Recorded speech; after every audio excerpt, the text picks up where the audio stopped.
The hall smelled of pine smoke and melted candle wax, and Willa had told herself, 3 times now, that the trembling in her hands was only the cold. It was not the cold. She stood near the back of the great stone hall, where the firelight barely reached, holding the edges of her cloak together, as if the wool could hold her whole body steady. Around her, the pack had gathered for the presentation, the night when every wolf who had come of age, every newcomer who had earned a place, every Omega who had been claimed by promise, was called forward by name and welcomed before the others. Banners hung from the rafters, the old colors of the Hallowmere pack, gray and deep green, stitched with the running wolf that had marked this territory for longer than anyone living could remember. Willa had sewn her own dress for tonight. It was simple, pale linen dyed with crushed elderberries, until it took on the color of dusk, and she had stayed up 3 nights finishing the hem by firelight, because her fingers were better with thread than her tongue was with words. She had imagined more than once the moment Edric would say her name. She had imagined his hand finding hers in front of the whole hall, the way he'd promised her in the dark of the orchard 2 months ago, the way he'd promised when he said no one else mattered, that her name would be spoken beside his before the pack, before the first snow came. The first snow had come 3 days ago. Tonight was the night. She watched him now across the hall, golden-haired and broad-shouldered, laughing at something his cousin had said, a cup of mulled wine loose in his hand. He had not looked at her once since she'd arrived. She told herself that was only nerves. She told herself a great many things, standing there in her elderberry dress, and most of them were lies she'd built herself out of hope, because hope was cheap, and she had so little else. The pack elder, an old wolf named Garrow with a voice like gravel dragged over stone, began to call the names. One by one, young wolves stepped forward, were welcomed, were embraced by kin and pack alike. Willa's chest tightened with every name that wasn't hers. She watched the Omegas before her receive their promises, watched mates step forward to claim the bond before witnesses, watched the hall erupt in the low, howling cheer that the pack used instead of applause. Then Garrow called Edric's name. Willa's spine straightened, her hands unclenched from the cloak. This was it. This was the moment she'd sewn 3 nights for. Edric stepped into the firelight, and for one heartbeat, his eyes did find hers across the hall, and something in her chest loosened in relief. Then he turned, and he reached for someone else's hand. Sable Ashworth, the daughter of the pack's second in command, dressed in deep burgundy silk that had never seen the inside of a poor woman's sewing basket. Edric lifted her hand to his lips, right there before Garrow, before the elders, before the whole gathered pack, and said the words that should have been Willa's. I choose this bond. Before pack and fire, I claim her. The hall did not go silent so much as it seemed to tilt, every face turning, some toward the new couple in delight, a few, fewer, but Willa felt each one like a brand, toward her, in the back, in her elderberry dress, with her hands now pressed flat against her stomach, as if she could hold herself together by force alone. Someone laughed. Not loudly, just a low, ugly chuckle near the front, quickly hushed, but she heard it, and she heard the words that followed it, passed wolf to wolf like a coal nobody wanted to be caught holding. The tree girl. Did she really think? She had heard that name before. The tree girl. It was what they called her. Not unkindly at first. Back when she'd started planting saplings around the crumbling cabin at the edge of packland that nobody else had wanted. An Omega, with no great lineage, no impressive scent, no particular gift the pack valued. What else was she meant to do with her hands but dig holes in frozen ground and put living things into them? The pack found it strange. Some found it pitiable. Lately, watching her devotion to Edric, some had simply found it funny, a woman planting a future with a man who clearly had no intention of staying to see it grow. Garrow cleared his throat, the ritual continuing around her, indifferent to the way her whole world had just rearranged itself into rubble. Willa understood, with the particular clarity that came only in the worst moments, that she could do one of two things. She could let her knees give out, let the tears come, let the pack see exactly how thoroughly she had been broken in front of them. Or she could leave. She chose the second thing, because it was the only thing she had left to choose. She did not run. She made herself walk, spine straight, chin level, through the press of bodies near the back of the hall, past wolves who looked away rather than meet her eyes, past the cousin who had been laughing with Edric only minutes before. She felt Sable's burgundy silk like a separate kind of cold against her skin, even though she never came near it. She made it almost to the great doors, before a hand, not Edric's, caught the air near her elbow, not touching, just close enough to make her stop. Leaving so soon? The voice belonged to a wolf she didn't recognize, dark-haired, quick smile, the kind of charm that came too easily to men who'd never had to earn anything. He wasn't Pack. She knew every face in Hallowmere, and this wasn't one of them. Beside him stood another stranger, broader, blunter, the kind of man who looked like he enjoyed a fight more than he enjoyed talking his way out of one. And behind them both, half in shadow near the doorway, stood a third. Willa noticed him the way you notice the moment before a storm breaks, not because of anything he did, but because of the stillness around him. He was tall in a way that made the doorway seem smaller, dark hair bound back in long, careful braids, a heavy fur mantle settled over leather, and old scars that said he'd survived things other wolves only told stories about. He wasn't watching the hall. He wasn't watching Edric or Sable, or the ritual still murmuring on behind them. He was watching her, not with pity. Pity was a look Willa had grown fluent in reading and rejecting all night. This was something else. Something that made the back of her neck prickle with a warning her wolf recognized even if her mind hadn't caught up yet. Recognition, as if he'd found something he had been looking for without knowing its shape until now. "I asked if you were leaving," the dark-haired one said again, amused, stepping slightly into her path. "Seems a poor night for it. The interesting part just started." "Let her go, Ryan," the second stranger said, though his eyes, too, lingered on her with open curiosity. "Can't you see she's had her fill of this hall?" "I can see plenty," Ryan said. But he stepped back all the same, hands lifted in mock surrender, gaze flicking once toward the silent third man, as if checking for permission he hadn't quite been given. Willa's heart was beating too fast. Equal parts, the wound still bleeding behind her ribs, and the strange new awareness crawling up her spine. "I don't know who you are," she said, and was faintly surprised her voice came out steady. "But I'd like to pass." The tall one in the doorway finally spoke. His voice was low, unhurried, the kind of voice that didn't need volume to fill a room. "You held yourself the entire walk to that door," he said, without breaking. Most wolves twice your age and standing couldn't manage that. "Should I be flattered?" Willa asked, because some stubborn ember in her refused to let the humiliation be the last thing that defined this night. "You should be aware," he said, "that some of us noticed." Behind them, the hall was still murmuring with the ceremony. Garrow's voice rising again to call the next name. The pack already moving on from her, as if she'd simply evaporated from the night's memory. But here at the threshold, 3 strangers had stopped to watch her walk away with her dignity still intact. And one of them, the quiet one, the one whose presence alone seemed to bend the air of the room toward him, looked at her like she was a question he intended to answer. "Who are you?" she asked him directly, because if she was going to be ruined tonight, she would at least leave knowing the name of the last man to look at her like she mattered. A faint, almost imperceptible curve touched his mouth. Not quite a smile. Something more deliberate than that. "Xander," he said, "and you, Tree Girl, are coming with us. Not tonight, but soon."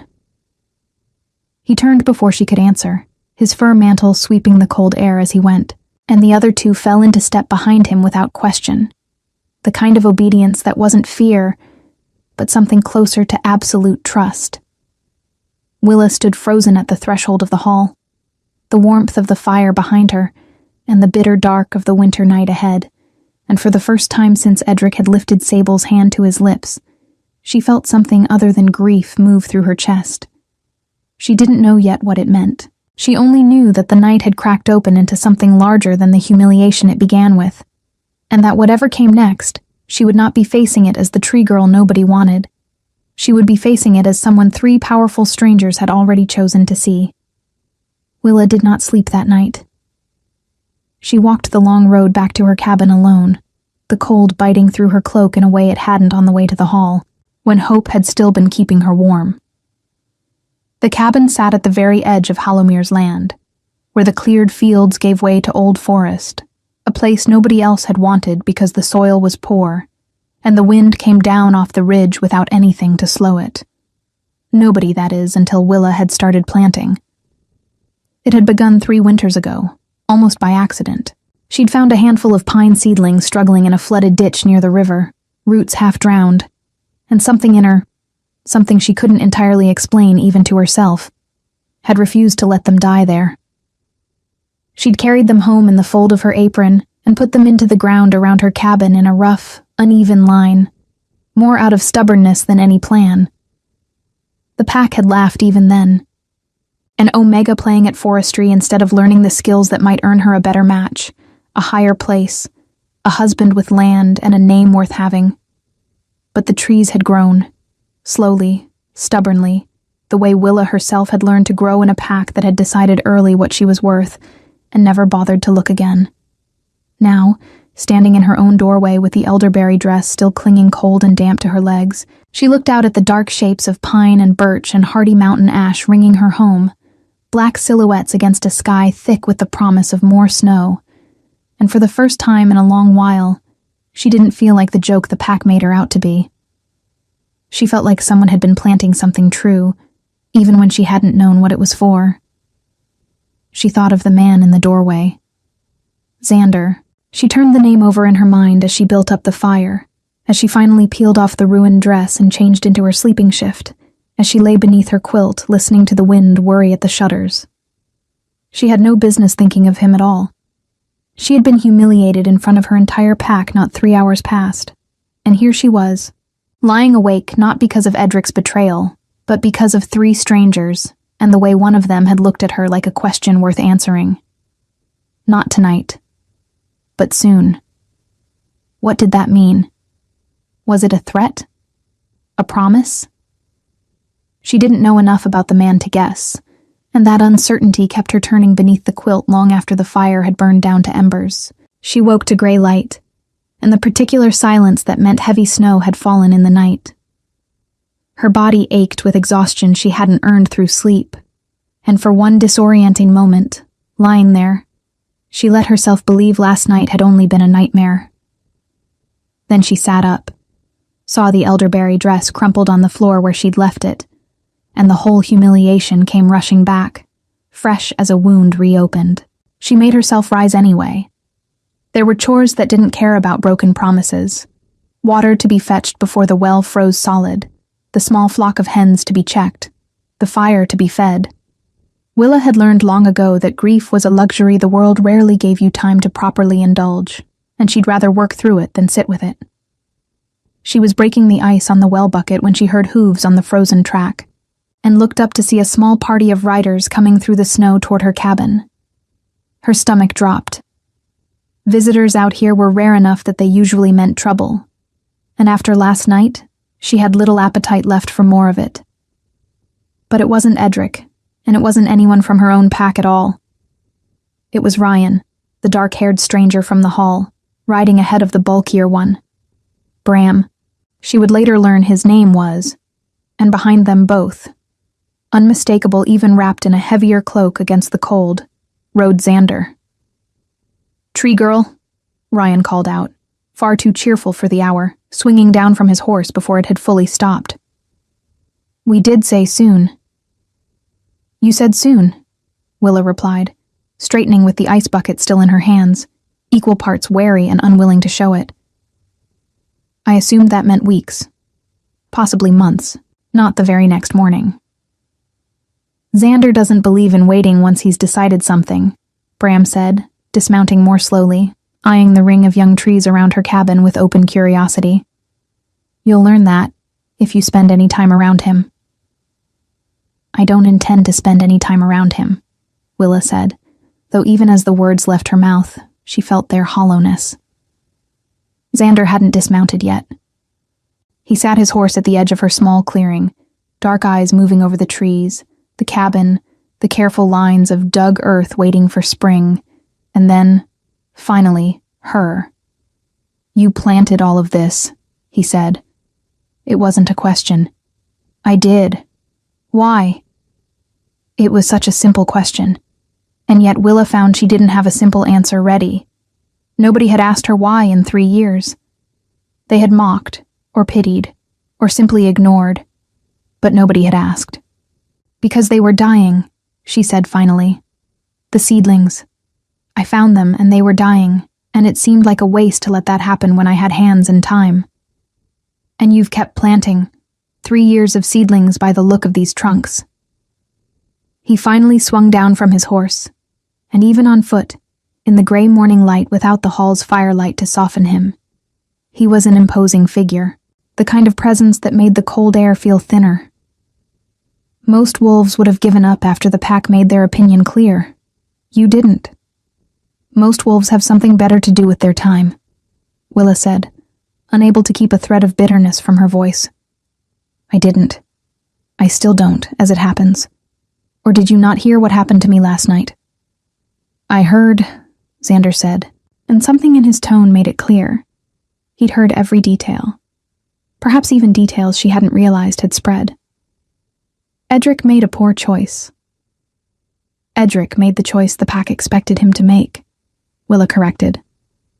"Sable Ashworth's father will inherit Garrow's seat when the old man finally dies. I have no father worth mentioning, and a cabin nobody else wanted. The math was never difficult." "The math," Xander said, "assumes worth is measured only in lineage and land. It's the only measure Hallowmere has ever used. Then Hallowmere has been measuring wrong." He said it simply, without any apparent need to convince her, the way a man states a fact about weather or terrain. He walked closer, his gaze tracking along the line of young pines that bordered the eastern edge of her cabin, the birches further along, the dense thicket of mountain ash she'd planted last spring near the well. "Do you know what you've built here? A garden that gives me something to do besides feel sorry for myself." "A windbreak," Xander said, ignoring or perhaps simply not hearing her self-deprecation. "A proper one, planted in the right pattern, dense enough on the windward side to slow a gale before it reaches the structure behind it. Most foresters take a lifetime to learn the spacing you've stumbled onto by instinct." Willa blinked at him, the ice bucket forgotten in her hands. "I didn't stumble onto anything. I just put them where there was room." "Did you?" he said, and there was something almost like amusement in the words, though his face remained largely unreadable. "Walk with me.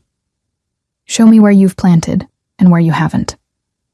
It was such an unusual request, so far from anything Edric had ever asked of her, that for a moment, Willa simply stared. Ryan had already wandered off toward her small barn, apparently fascinated by her single goat, and Bram was inspecting the cabin's roofline with the air of a man assessing whether it would survive the winter. Only Xander stood waiting for her answer, patient in a way that felt entirely unlike the rest of the pack's impatience with her. "Why does it matter to you?" she asked. "What I've planted, or where?" "Because I am the Alpha King of 3 territories bound by treaty and blood," he said, "and I have spent longer than I care to admit watching wolves who consider themselves powerful fail to notice the things that actually keep their people alive. You notice something. I want to understand what." The title settled over her like a physical weight. Alpha King, not merely a visiting wolf of high status, but the ruler whose name was spoken with both reverence and fear even in Hallowmere, a territory that owed him no direct fealty, but knew better than to forget his reach. She had spoken to him last night as though he were simply a stranger, had let Ryan tease her, had nearly snapped at Bram, and all the while she had been standing in the presence of one of the most powerful wolves alive. You should have told me who you were, she said, faintly accusing, mostly to cover the sudden lurch of nerves in her stomach. Would it have changed what you said to me? She considered lying. She decided against it. No, she admitted. Probably not. Then I'm glad I didn't tell you. For the first time, something that might genuinely have been called a smile touched his mouth, brief and almost startling in its warmth against the cold morning. Walk with me, tree girl. Show me your trees. And so, against every instinct that told her this made no sense, that an alpha king had no business standing in her frozen yard asking about windbreaks and seedlings, Willa set down her bucket and walked. They walked the perimeter of her land together, while Ryan and Bram trailed at a respectful distance, close enough to hear if she called for help, far enough that the conversation felt almost private. Willa found herself talking more than she had in months, pointing out where she'd planted the pines tightest against the northern exposure, where the birches stood looser to let morning light through to the garden beds beneath them, where she'd left gaps near the southern wall because the goat liked to graze there, and she hadn't the heart to fence the animal away from its favorite patch of ground. Xander listened to every word as though it mattered, occasionally crouching to examine a root collar or run his fingers over bark in a way that suggested genuine knowledge, not performance.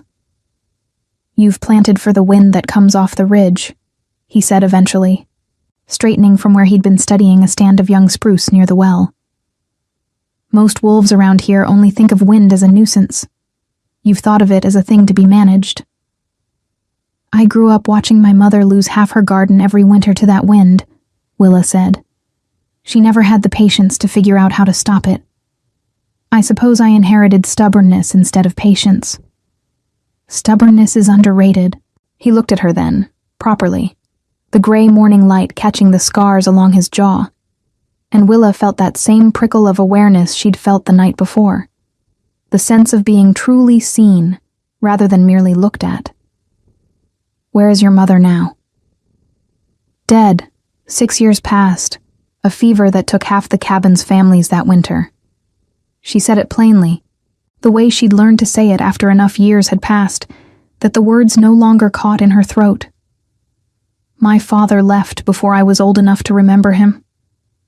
I have no pack lineage worth mentioning, no scent that turns heads, and apparently no judgment either, given who I trusted with my future. That's the whole of my history, Alpha King. I'm afraid it isn't very interesting. I disagree. He said it simply, the way he seemed to say most things, without flourish or apparent need to convince. Interesting is rare. Most wolves I meet want power, want territory, want a mate who'll raise their status. You wanted to keep a handful of dying seedlings alive, because it seemed wasteful to let them die. That's rarer than you think. Willa didn't know how to answer that, so she didn't try. They walked in silence for a while instead, past the edge of her cleared land where the old forest began in earnest, ancient pines that had stood since long before Hallowmere had a name, their branches heavy with new snow. May I ask you something? She said finally, without it souring whatever this is. You may ask anything. Why did you really come here? 3 powerful men do not ride half a day through new snow to discuss windbreaks with an omega nobody else wanted. She kept her eyes on the tree line ahead rather than his face, because she suspected whatever answer came might be easier to hear without watching it form on his mouth. Was it pity? Did word of what happened last night reach you, and you decided to make some grand gesture of kindness toward the pathetic, jilted omega? The silence that followed lasted long enough that she nearly regretted asking. When Xander finally spoke, his voice had lost some of its earlier calm, replaced by something more careful. I have known what you smelled like for longer than you'd believe, he said. Not your scent exactly. Wolves like myself, with old blood and old gifts, sometimes sense things before we understand them. 3 months ago, I caught something on the wind during a treaty meeting near Hallomere's southern border. A trace of something old and rare, gone before I could place its source. I told myself I'd imagined it. I did not imagine it twice more since. Willa's steps slowed. You're saying you smelled me from half a territory away. I'm saying I smelled something that mattered, and I have spent 3 months trying to find its source without alarming an entire pack by demanding to sniff every omega in their territory. A faint, dry humor touched the words, though his eyes remained serious. Last night, the moment you walked into that hall, I knew. It wasn't pity that made me stop you at the door, tree girl. It was recognition. The same thing my wolf has been chasing for 3 months finally had a face. That doesn't make sense, Willa said, though her heart was beating too fast for the protest to land with much conviction. I have no lineage. No one in my family has ever been remarkable. I'm an ordinary omega with a garden nobody asked for. Ordinary omegas don't carry a scent that travels half a territory on the wrong wind, Xander said. Ordinary omegas don't plant a windbreak by instinct that takes trained foresters decades to learn. I don't yet know what you are, Willa, but I intend to find out, and I would like your permission to do so at whatever pace you find tolerable, rather than the pace my own curiosity would prefer. It was, Willa thought, the strangest thing anyone had ever said to her, and also somehow the kindest. Edric had never asked her permission for anything. He had simply assumed her gratitude for his attention was sufficient consent for whatever he wanted from her, right up until the moment he'd decided someone else's attention was worth more. Why ask my permission at all? She said. You're an alpha king. I'm told men like you don't generally need to ask omegas like me anything. Then you've been told wrong, or you've only met men unworthy of the comparison. Something flickered across his face, brief and sharp, gone before she could properly name it. Anger, perhaps, though not directed at her. I have seen what happens to wolves who take without asking. I have no interest in being one of them. They had reached the far edge of her land by then, where a low stone wall marked the boundary between her cabin's modest holding and the deeper forest beyond, territory that belonged to no pack at all, wild and unclaimed. Willa stopped there, one hand resting on the cold stone, and looked back at her cabin in the distance, small and gray against the white field, ringed by the dark green of 3 winters' patient planting. I don't know what to do with any of this, she admitted quietly. Less than a day ago I thought my whole future was decided. Now an Alpha King is telling me I might carry some old rare bloodline I've never heard of, and that he intends to find out what it means, with my permission, at my pace. It's a great deal to hold at once. You don't have to hold it all today, Xander said. Today you only have to decide whether you'll let me return, whether you'll let Ryan needlessly antagonize your goat a second time, and Bram inspect your roof a second time, and whether you'll show me the rest of what you've built here before the snow gets too deep to walk it properly. Despite everything, despite the wound Edric had left still raw beneath her ribs, Willa felt the corner of her mouth lift, the first genuine almost smile she'd managed since the previous night. Bram was inspecting my roof? Bram inspects every roof he encounters. It's a peculiarity of his. He grew up in a pack that lost 3 cabins to collapse one bad winter, and he's never quite recovered from the habit of checking. Xander's own mouth curved slightly at that, an answering warmth that made the cold morning feel briefly less cold. He'll tell you whether yours will hold through the season, if you ask him. He won't volunteer it unless you do. Bram doesn't volunteer much of anything. And Ryan? Ryan volunteers everything, whether anyone wants to hear it or not. There was clear affection beneath the dry observation, the kind that spoke of long history, old loyalty. They are my brothers, not by blood, but by something that's held longer than blood manages in my experience. Wherever I go, they go. If you let me return, you'll be getting the 3 of us, not merely one Alpha King with inconvenient questions about scent and lineage. Willa looked back toward the cabin, toward Ryan crouched by her goat pen, looking thoroughly unbothered by the animal's evident disdain for him, toward Bram standing back to study her roofline with a critical eye exactly as Xander had described. 3 powerful men, strangers until last night, who had somehow ended up in her frozen yard discussing windbreaks and roof integrity as though it were the most natural thing in the world. "You may return," she said finally, "though I make no promises about what you'll find. I'm not a mystery waiting to be solved, Alpha King. I'm only a woman who plants trees because the alternative was watching them die." "Perhaps," Xander said. "Those are not as different as you think." They walked back together in a silence that felt less uncertain than the one that had carried them out. And Willa found herself, for the first time since the previous night's humiliation, thinking less about what she'd lost in that firelit hall and more about what might be waiting for her in the slow accumulation of ordinary days ahead. Windbreaks and roof inspections, an Alpha King's patient curiosity, and a scent on the wind that had apparently been searching for her for 3 long months before she'd ever known to look back. The weeks that followed settled into something Willa hadn't expected to find again, so soon after Edric's betrayal. A kind of quiet contentment. Xander returned 3 more times before the deep snows came, always with Ryan and Bram in tow, always with some reason that started as forestry and ended somewhere closer to simply spending the afternoon in her company.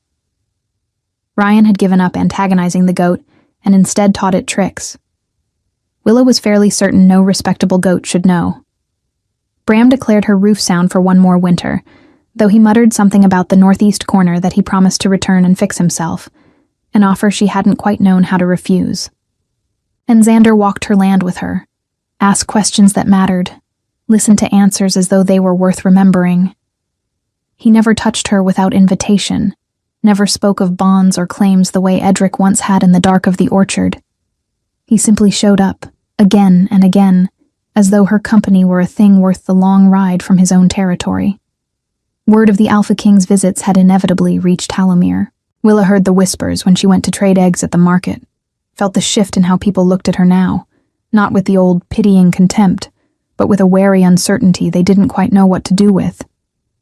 Edric himself had not approached her, though she'd seen him once at the edge of the market, watching her with an expression she couldn't name and didn't particularly care to interpret. Sable's burgundy silk had not improved with a few weeks of marriage, as far as Willa could tell, and she found she felt nothing about that at all, neither satisfaction nor regret. It was simply no longer her concern. What concerned her instead was the conversation she'd overheard between Garrow and one of the elders 3 days past, voices low and worried in a way that had made her slow her steps outside the meeting hall. "The signs are worse than last winter," Garrow had said. "Old Marin swears she saw wolf tracks twice the size of any pack wolves, out past the northern ridge. If the wild packs are pushing this far south already, with the storm building the way it is, you think they'll come through the gap?" "I think," Garrow had said, "that we have not properly fortified that gap in 2 generations, and I do not like what the sky looks like tonight." Willa hadn't understood at the time quite how much weight those words carried. She understood now, 3 days later, standing in her own doorway, as the wind screamed down off the ridge, with a violence she had never felt in 3 winters of watching that wind from this exact spot. The storm had come fast, faster than even Garrow's worried predictions. A wall of white that swallowed the tree line and turned midday into something approaching night. Willa had barely managed to get the goat into the barn and the hens secured before the worst of it hit, and now she stood at her window, watching her carefully planted trees bend and groan under wind that felt like it wanted to tear the whole world apart. It was during the worst of that howling that she heard the other sound beneath it. Not wind. Wolves. Not pack wolves.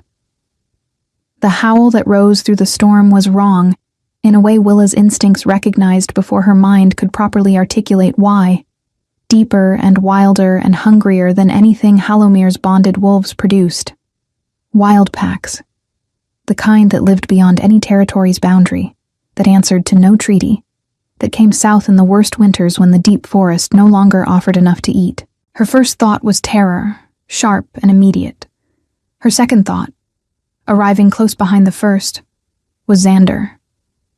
She didn't know in that moment whether he was anywhere near enough to help, whether the storm had trapped him somewhere on the road between his territory and hers, whether he even knew what was bearing down on Halomere's northern edge. She only knew that her own cabin sat closer to that ridge than almost any other dwelling in the territory, and that whatever was coming through the gap Garrow had spoken of would reach her long before it reached the heart of the pack's lands. She reached for the heavy iron poker by her fire, useless as it likely was against a wild wolf, and that was when she heard it. A different sound entirely. Wood groaning and shuddering as wind crashed into the dense line of pines along her northern boundary. The trees she'd planted thick and close specifically to slow the gales coming off the ridge.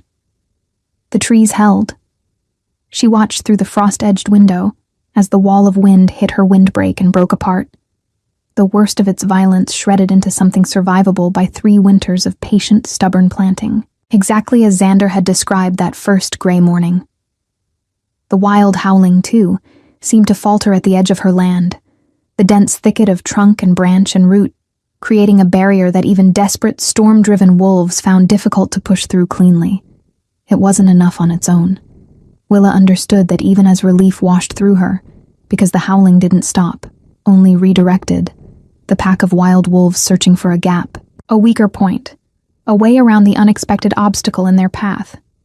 She heard them moving along the edge of her planted line, snarling, frustrated, and she gripped the iron poker tighter and prayed to whatever old gods still listened that the trees would hold long enough. That was when she heard hooves, and then a voice she would have known anywhere, even half swallowed by the storm. "Willa!" Xander burst through the worst of the white.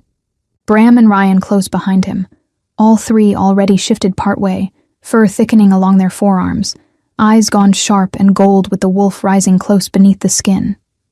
He'd come, despite the storm, despite the distance, exactly when it mattered most.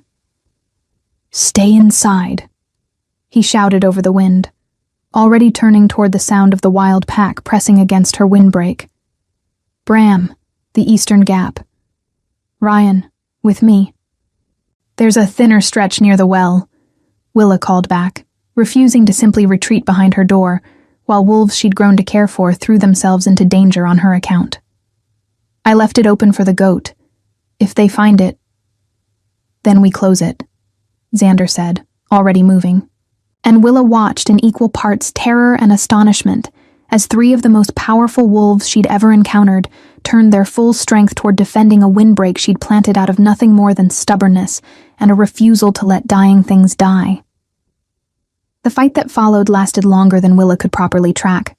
A chaos of snarling and storm, and the occasional flash of Bram's broader shape meeting a wild wolf head-on near the well, of Ryan darting and harrying at the edges the way his quick, clever nature suited him for, of Xander himself anchoring the worst of the assault at the center of her northern line, where the wild pack pressed hardest against the gap between 2 stands of pine. It was the trees, in the end, that made the difference. The wild wolves, accustomed to open forest and clear lines of attack, found themselves tangled and slowed by 3 winters of dense, deliberate planting, forced into narrow channels where Xander and his brothers could meet them 1 or 2 at a time, instead of facing the full weight of a desperate, storm-driven pack all at once. What Willa had built without any thought of war, any thought of defense beyond keeping a little garden alive against an unkind wind, had become exactly the fortress the wild wolves could not breach. When the howling finally retreated, driven back toward the wild forest beyond the ridge, the storm itself seemed to ease in sympathy, the worst of the wind finally beginning to soften into something merely brutal instead of murderous.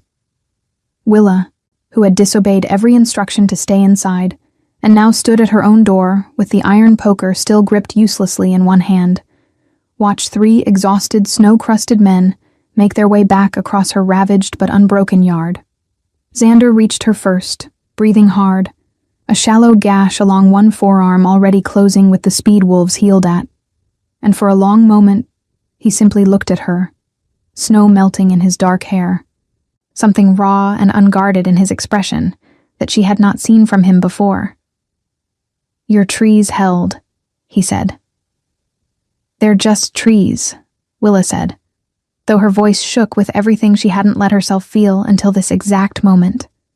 Relief, terror, something else entirely that she didn't yet have a name for. "They're not just trees," Xander said. "They're the reason none of us are dead tonight.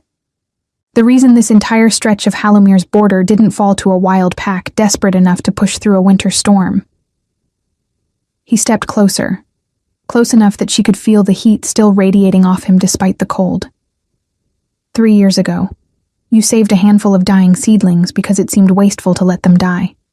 Tonight, that same stubbornness may have saved this entire territory. Behind him, Bram was already inspecting the northeast corner of her roof again, apparently unable to help himself even in the storm's aftermath, while Ryan leaned against the barn door, catching his breath and grinning despite the blood on his sleeve. "The tree girl," Ryan said, loud enough to carry, "just outfought a wild pack with landscaping.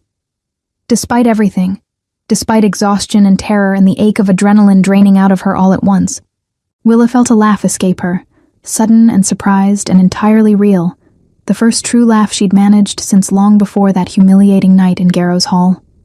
"I think," she said, looking at Xander, at the trees still standing dark and triumphant against the clearing storm, "that I might need to plant a great deal more." News of what had happened at Willa's cabin traveled through Halomir faster than the storm itself had cleared. By the time the roads were passable again, the story had already taken on the particular shine that turns ordinary survival into legend. The tree girl who had built a fortress without knowing it. The Alpha King and his brothers who had defended her border against a wild pack. The windbreak that had held when stone walls in other territories had failed to slow the same storm. Garrow himself came to her cabin 3 days after the storm, picking his way carefully over still icy ground, flanked by 2 of the elders who had questioned his judgment in the hall not long ago. He stood in her yard, looking up at the line of pines still standing despite their battering, and for a long moment said nothing at all. "We owe you an apology," he said finally, "for 3 years of calling this foolishness." "You owe me nothing," Willa said, though something in her chest eased slightly at the admission anyway. "I didn't plant these trees to be thanked. I planted them because I couldn't stand watching things die that didn't have to." "Be that as it may," Garrow said, "Halomir would like to formally recognize what you've built here. The windbreak, properly maintained and extended, could protect the entire northern approach. We would like your guidance in doing it. Properly. With your name attached to the work, not buried beneath it." It was, Willa thought, a strange kind of vindication, offered not because anyone had finally seen her worth on its own merits, but because that worth had proven itself in the most dramatic way possible. She accepted it anyway, because pride could only carry a person so far, and because the thought of Halomir's whole northern border eventually ringed in the kind of careful, deliberate planting she'd spent 3 lonely years learning by instinct was, in its own way, a dream worth claiming. Edric she encountered only once more, near the edge of the market, his expression caught somewhere between regret and resentment that he couldn't quite seem to resolve into either one cleanly. He didn't apologize. She hadn't expected him to. He only looked at her for a long moment, at the new ease in her shoulders, at the way the market women now nodded to her with something like respect instead of pity, and something in his face suggested he understood, perhaps for the first time, exactly what he had thrown away in that firelit hall. "You look well," he said finally, the words clearly costing him something. "I am well," Willa said, and found, to her own quiet surprise, that it was entirely true. She felt no triumph in his evident regret, no satisfaction in watching him realize his mistake too late to matter. She simply felt nothing where the wound used to be, which was its own kind of healing. Xander came back 2 weeks later, once the roads had cleared enough for easy travel, and this time he came alone, without Ryan's chatter or Bram's roof inspections to soften whatever he meant to say. He found her in the yard, kneeling in the half-frozen ground near the well, tucking a fresh handful of seedlings into the earth she'd cleared that morning, undeterred by the cold or the lingering ache in her shoulders from the storm. He watched her work for a while before speaking, the way he seemed to watch most things, patient and unhurried. "More planting," he said eventually.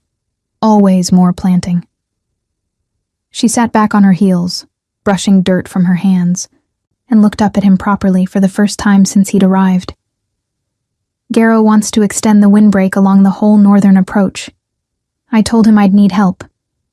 Apparently I'm something of an expert now, which still feels absurd to say. It isn't absurd. It's simply true, and the pack is finally catching up to a truth you've understood for 3 years. He crouched beside her, close enough that she could feel the warmth radiating off him even in the cold, and for a long moment neither of them spoke. The silence comfortable in a way silence rarely managed to be. I came to ask you something, not as Alpha King, as myself. Willa's heart picked up its pace, though she kept her hands steady in the dirt. Ask then. I told you once that I had spent 3 months chasing a scent I couldn't place, and that the night I found its source, I knew it mattered, before I understood why. He turned to face her fully, dark eyes serious in a way she had come to recognize as his particular kind of honesty, the sort that didn't need volume or flourish to carry weight. I know why now. It isn't only the scent, though that drew me here in the first place. It's everything I've watched you build since, with nothing but stubbornness and care and a refusal to let good things go to waste. I don't want a bond built on what your blood might prove to be, Willa. I want one built on what I've actually seen you do. And what is it you've seen me do? She asked, though she already suspected she understood, and the understanding made her chest ache with something far gentler than the grief Edric had left there.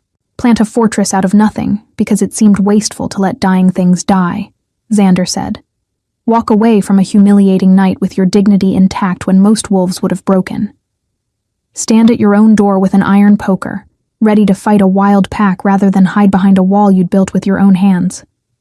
I have led 3 territories for longer than I care to count, Willa, and I have never once met anyone who built strength so quietly, so thoroughly, that even she didn't recognize what she'd made until it saved her life. It saved your life too, Willa pointed out, because some part of her still needed the smaller, gentler moment before the larger one could properly land. It did. A faint smile touched his mouth, the same almost smile she'd first seen in the firelit doorway of Garrow's hall, the night her whole world had cracked open into something larger than the humiliation it began with. So, I suppose I owe these trees a debt, as much as I owe their gardener one. What are you asking me, Xander? She said finally, because the question had been hanging in the cold air long enough, and some stubborn part of her had learned, over 3 patient years, that the only way through uncertainty was straight ahead. I'm asking if you'll let me stay. Not for one afternoon, not for one storm, but properly, the way a man stays when he's found something worth staying for. I'm asking if you'll let Hallomere's northern border become a place where 2 territories meet, instead of merely touch, where your trees and my pack's strength grow into something neither of us could have built alone. He reached out then, slowly, giving her every chance to refuse, and rested his hand over hers, where it still lay half-buried in the cold, dark earth. I'm asking if you'll choose me, the way no one properly asked you to choose before. Willa looked down at his hand over hers, at the seedling she'd been planting moments before, its small roots already settling into ground that had once seemed too poor and too windswept for anything to survive in. She thought of 3 winters of stubborn, solitary work, of a humiliation that had once felt like the end of everything, of a scent on the wind that had apparently been searching for her long before she'd known to look back. Yes, she said simply, because some answers didn't need more words than that to be entirely true. I choose you, not because you're an Alpha King, and not because of whatever old blood you think might run in me. Because you asked, instead of assuming. Because you came back through a storm instead of waiting for fair weather. Because you saw a windbreak where everyone else saw foolishness. And you were right. Spring came slow that year, the way it always did this far north. But when it finally arrived, it found Willa's cabin transformed. The windbreak Garrow had requested stretched now along the whole northern approach, young trees standing shoulder to shoulder with the older ones she'd planted alone, a living wall that Hallomere's pack tended together under her quiet, steady guidance. Bram had finally fixed that northeast corner of her roof, grumbling the entire time about wolves who let small problems become large ones. Ryan had taught the goat an entirely new repertoire of tricks that made Willa laugh more than she'd laughed in years. And in the place where Edric's broken promise had once threatened to define her entire future, there now stood something far sturdier. A bond chosen freely, built slowly, rooted as deep and patient as anything Willa had ever planted. The pack that had once mocked her for digging holes in frozen ground now sent their children to learn forestry at her side, and the territory's northern border, once its most vulnerable point, had become its strongest. Exactly as the trees she'd never stopped believing in had always promised it could be. She had come to that firelit hall as a woman everyone expected to be chosen and discarded in a single night. She left it months later as someone who had chosen for herself and built, with nothing but stubbornness and care, a fortress no storm could ever fully take from her again.